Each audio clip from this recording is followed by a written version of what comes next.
Hello and welcome to Business Talk, brought to you by the Sharonville Chamber of Commerce. I'm Britt Scarce with Emory Federal Credit Union. I'm your host, and today here in studio we have Peggy Friedhoff with AlwaysOn Communications here to talk to us about our online reputation management.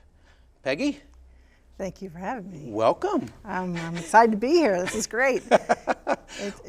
Well, you know, online, you get one or two really kind of ugly comments about you. You know, maybe by and large, everybody loves you. All of your clients love you. But you get those one or two, you know, people that go online and they just rant about you or something like that. How do we manage, you know, some of that negative, you know, especially when it's not true? Yeah, you don't feel it's validated for sure.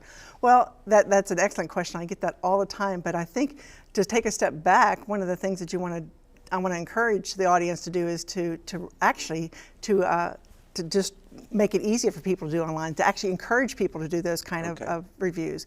Because by doing those kind of reviews, you know, 85% of the people will trust an online review as a personal recommendation. So these are warm referrals. So you don't want to, you know, I have a lot of clients that'll push back and say, well, I don't know if I want to encourage reviews because then if they say something bad, I'm going to have to deal with it. And you know, don't ask anything that you don't want the answer to, right?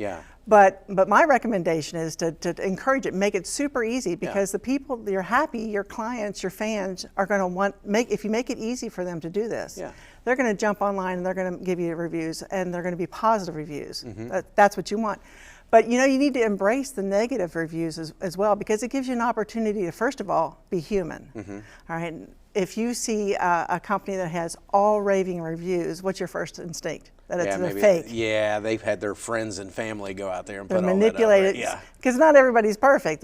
But it shows the human side. But if you can take that a step further and address that negative comment with a positive and a resolution, then you can make that negative reviewer an evangelist for your brand instead of a negative. That you made it right. Right. You know, and do companies? I think I've seen, you know, as I sometimes scroll through some of those, you know, usually see if 90% of them are positive and you have the couple of 1 stars or whatever, and sometimes the 1 star you read it and it's like, well, you know, that was really a you thing, not a company. Yeah, somebody was having a bad day or had a unique bad experience, and that's true, and that's why you want to encourage all the happy reviews as well.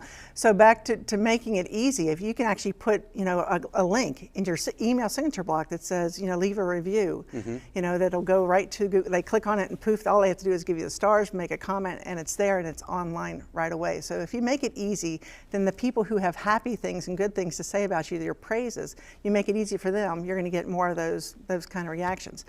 The reason that you see more people, angry people, leaving reviews is because it takes time to do that. You have to go to your computer or your smartphone and you have to log on and you have to find so people who leave angry reviews actually are doing it because they want to get something in return, right? So they want to get their problem resolved, or they just want to vent.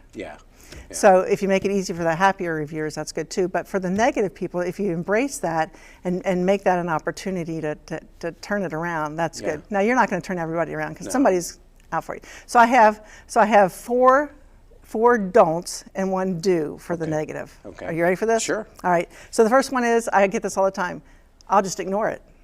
I'll just ignore it. I'll pretend it doesn't exist. Sure, So you don't want to do that. You don't want to do that because it'll be there. It's out there in cyberspace forever. And if you ignore it, it's not going to help. Even if you have several good reviews on top of it. So should you respond to that so that people can see your response to you should that person? always good reviews as well as bad reviews. You should always respond. So if you were to leave a review for me and you said, Peggy, I thought you were great, I would recommend that. I said, thank you, Britt, I appreciate your support, and just leave it at that. That shows that somebody's watching, first of all, and second of all, that I appreciate your comment.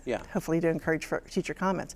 The second don't is don't delete them. I get that all the time. Can I just take it off the page? Can you delete it off my Facebook page? Because if it's not there, no one will know. That's actually worse than ignoring it. Okay, because it's going to show up somewhere, and you're going to possibly agitate that angry person even more to go on multiple sites. They'll go out and say, hey, they'll write another one somewhere else perhaps and say that you deleted. And maybe embellish the situation just a little bit more each time. So you don't want to ignore it either. And you don't want to delete it. And you don't want to respond in kind. Well, I'll show you. You were wrong because this, that, and the other. You don't want to do that because that's kind of what I call the low road. That's just, right. You're just engaging. You're just kind of inviting them to have this tit for tat kind of back and forth, and nobody wants that. Nobody has time for that either. Right. And then the other don't make a fake or a hollow apology. Don't say, oh gosh, we're trying, we're going to do better. It's just insincere. You've blown your chance to be human. Yeah. So my one big do is do an apology and offer a solution. Uh-huh. You know the old adage, the customer is always right, even if he's very, very wrong. Right, right. So to word your response in a way that says, I'm sorry you feel this way, we're going to do whatever it takes to make it right. Let's take this conversation offline. We're happy to offer this, or yeah. Right, and not have that conversation, in the spotlight. You got all this big thread of back and forth. Right, right. So negative reviews are harsh, and especially as a business owner myself, I take them very personally, and you should. Yeah. But I always encourage my clients to always take the high road. Always take the high road because you don't know who else is reading them, and that's the whole point of this, right? So someone else is going to read this. What are they going to make out of it? What dot are they going to connect? And the more positive reviews you have versus the negative, and then you answer the negative, it's a win-win. That's great advice. Now, what do I do if if I do get someone that's just unreasonable, and you just hope that you have enough other positive, that somebody that totally looks, at the entire list of ratings and so forth, that if they look at all those, they can tell that, hey, this was one person that, like we said, was having a bad day or something. Right. And that's true. That's what you want to do. But you always want to, it goes back to my first comment, always encourage it and make it easy for people to leave reviews so that the good comments are on top. They flood out, right. Right, and for a lot of my clients, I'll just create a little button that they put in their emails and it says, boom, they just click on it and it goes right to leaving the stars in the comments, because they're that important. I mean, people will check you out online before they pick up the phone or walk through your doors. And so your online reputation these days is as important, if not more important, because it's your 24/7 salesperson. Yeah. They will kick the tires before they actually look at you in the face or talk to you in person. So. I agree. A lot of people do that first. Mm-hmm. What do you do if you're if like a competitor is trying to be dirty and put false stuff out about you? Well, there are certain actual steps that you can do for that. If it's totally false, in fact, I just dealt with one last week, it was a totally fabricated review that had nothing to do actually with the business. It was more of a vendetta against the person, the business owner.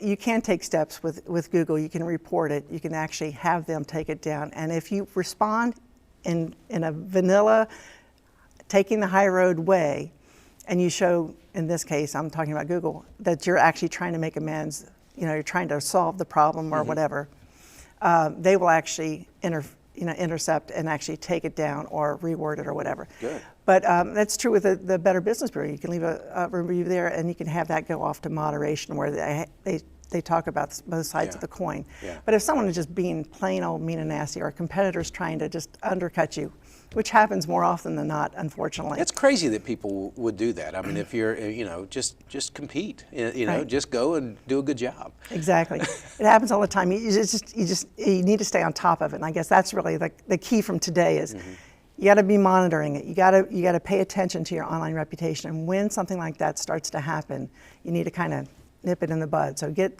the Google or the Facebook or whoever the review is with, the Yelp, get them involved, and they will help. But they won't remove anything that, without a lot of investigation. Yeah. Now, let's say I'm a startup and I'm trying to get traction, in the community and trying to get the word out about, my services and my business.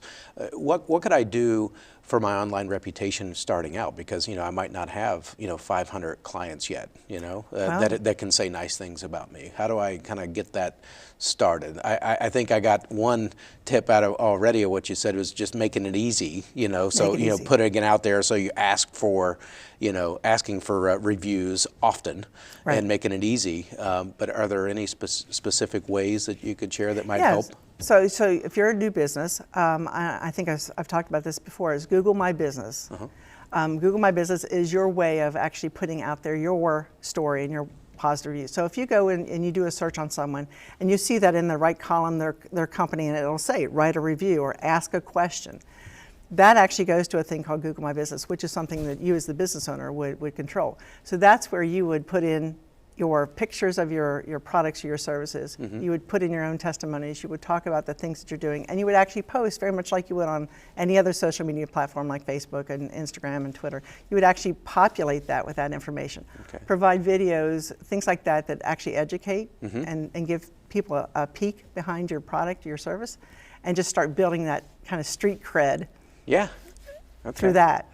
Okay, and that's one of the things that Google kind of, their little, I don't know what they call them, the little crawlers out there, they look for that stuff so that when someone Googles you, that's going to be the first thing that pops up. Yes, because Google wants you to stay on Google's page. You don't necessarily these days even have to go to your website to see how wonderful you are, because all those reviews, all those stars, you can click to get directions, click to call you. You can see the reviews all right there on the Google page, and that's a strategy of Google's too. Yeah. Well, they've done a pretty good job at pretty much dominating all the searching that people do. I don't know. It's such a natural thing. I mean, how often do you ever hear? I mean, I'm not trying to be mean to Microsoft, but how often do people say, "Once you Bing it"? I mean, you don't. It's not a verb yet. You say Google. Google it and all that stuff pops up, and it makes it so easy to part of the culture. Yeah. 63,000 searches a second. Wow.